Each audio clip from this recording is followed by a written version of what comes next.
توکل اور اللہ کی رضا کا سامان بھی فراہم کرتا ہے۔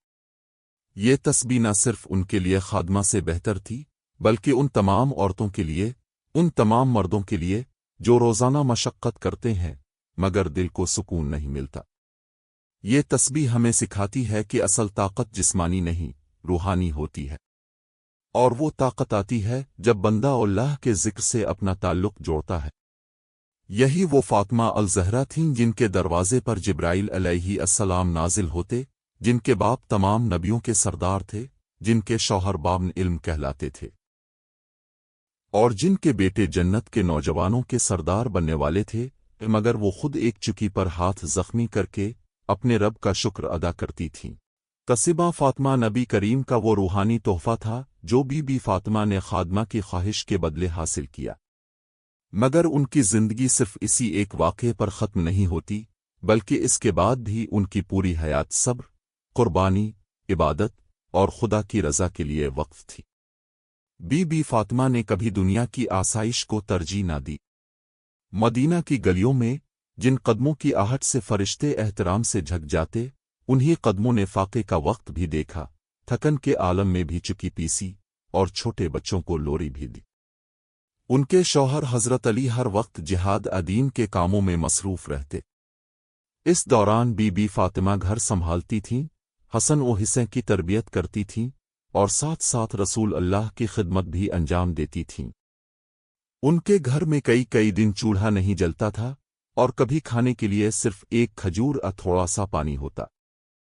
ایک دن کا واقعہ مشہور ہے کہ حضرت علی 3 دن سے فاقے میں تھے، گھر آئے اور پوچھا، فاطمہ کچھ کھانے کو ہے؟ بی بی فاطمہ نے جواب دیا، اللہ کی قسم 3 دن سے کچھ کھایا نہیں، مگر اب سے شرم کے مارے عرض نہ کیا۔ حضرت علی نے یہ سنا تو ان کی آنکھوں سے آنسو جاری ہو گئے۔ کیسی عظیم عورت تھی جو بھوک میں بھی صبر کا دامن نہ چھوڑتی تھی اور اپنی حالت کسی پر ظاہر نہ کرتی تھی۔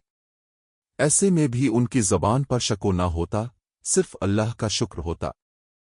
ان کی شخصیت نہ صرف عورتوں کے لیے بلکہ مردوں کے لیے بھی ایک عملی نمونہ تھی۔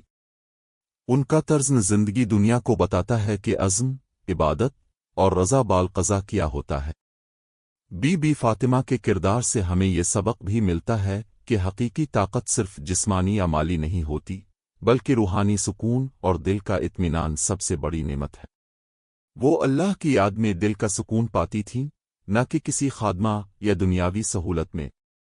نبی کریم کے وصال کے بعد بی بی فاطمہ کی زندگی مزید آزمائشوں میں گھری رہی۔ آپ کو اپنے والد کی جدائی کا گہرا صدمہ تھا، اور صرف 6 مہینے بعد وہ خود بھی اس دنیا سے پردہ فرما گئیں، مگر ان 6 مہینوں میں بھی وہ نماز، عبادت اور ذکر سے اپنا تعلق مضبوط رکھے رہے۔ ان کے انتقال کا وقت آیا تو حضرت علی کو وصیت کی، مجھے رات کے وقت دفن کرنا تاکہ کوئی نامحرم میری میت نہ دیکھے، اور مجھے اس طرح دفن کرنا کہ کسی کو خبر نہ ہو، کیونکہ میرا دل ٹوٹ چکا ہے۔ دنیا نے میرے بابا کے بعد جو سلوک کیا وہ میں نے دیکھا ہے۔ حضرت علی نے بی بی فاطمہ کو اسی طرح دفن کیا، خاموشی سے، رات کی تاریکی میں، اور آج تک ان کی قبر کا مقام یقینی نہیں، مگر ان کا نام، ان کی عظمت، ان کی قربانی رہتی دنیا تک زندہ ہے۔ آج کی مسلمان عورت اگر بی بی فاطمہ کی زندگی کو سمجھے تو وہ جان سکتی ہے کہ عزت مال شہرت سے نہیں بلکہ صبر، پاکیزگی، عبادت اور سادگی سے حاصل ہوتی ہے۔ ماں ہو، بیوی ہو یا بیٹی، بی بی فاطمہ ہر کردار کے لیے ایک مکمل نمونہ ہے۔ ان کی تسبیح ہمیں یاد دلاتی ہے کہ تھکن، مشقت اور دنیاوی بوجھ کا علاج دنیا کے وسائل نہیں بلکہ اللہ کا ذکر ہے۔ جو دل اللہ کے ذکر سے آباد ہوتا ہے وہ کبھی ٹوٹتا نہیں۔ جو عورت بی بی فاطمہ کو آئیڈیل بناتی ہے وہ کبھی کمزور نہیں پڑتی، کیونکہ اس کے پاس وہ طاقت ہوتی ہے جو آسمانوں سے اترتی ہے۔ بی بی فاطمہ کا یہ واقعہ ہمیں یہ سکھاتا ہے کہ صبر خاموشی سے ہوتا ہے، شور سے نہیں۔ عبادت دکھانے کے لیے نہیں، سکون کے لیے ہوتی ہے۔ جو دل اللہ سے جڑ جائے اسے دنیا کی تکلیفیں کمزور نہیں کر سکتی۔ یہ محض ایک واقعہ نہیں بلکہ ایک زندگی کا پیغام ہے۔ السلام علیکم، اگر آپ کو ویڈیو پسند آئی ہے تو ہمارے ویڈیو کو لائک کریں، شیئر کریں اور چینل کو سبسکرائب ضرور کریں۔ بیل آئیکن کو دبانا نہ بھولیں تاکہ مزید آنے والی ویڈیو آپ تک پہنچ سکے۔